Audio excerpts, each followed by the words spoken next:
Hey guys, this is Benjamin and welcome back to the final video of lesson 4.1 Exponential Functions. In this video, we'll be covering simple interest, compound interest, and also half-life formulas. So as mentioned in the previous videos, exponential function a times b to the power of x represents growth when the base is greater than 1 and represents decay if the base is greater than 0 but less than 1. And also the a value has to be always greater than 0. This could be proven by common logic, as multiplying a constant over and over would make the y value approach either infinity or 0. This equation here is calculating the growth or decay over time. This is also called the simple interest formula. The initial amount is multiplied to 1 plus change per time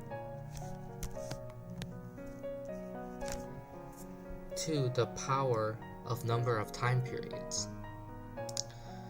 To enhance the understanding of this formula, let's take a look at this example problem here.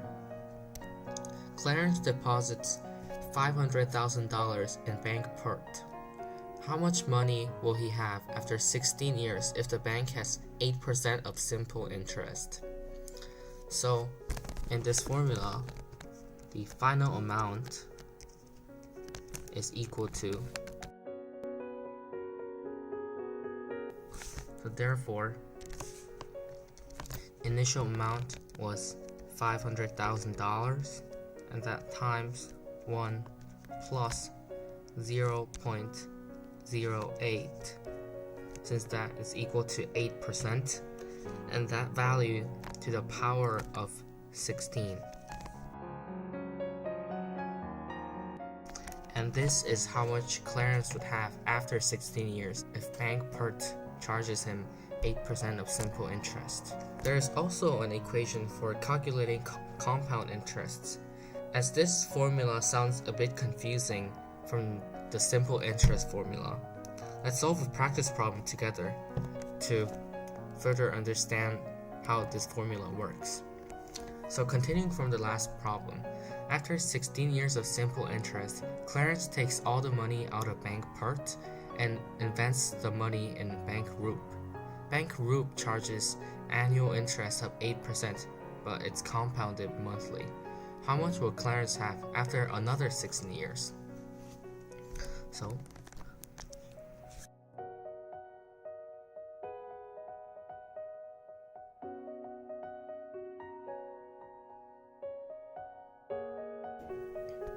and this amount is how much Clarence will have after another 16 years of investing in Bank Roop. There is also a half-life formula, and the decay function can be written as a times 1/2 to the power of x divided by h, where h is the half-life of an atom. Let's take a look at this practice problem. Uranium 234 has a half-life of 245,000 years. How much of the original 128 U-234 atoms remain after 1,225,000 years?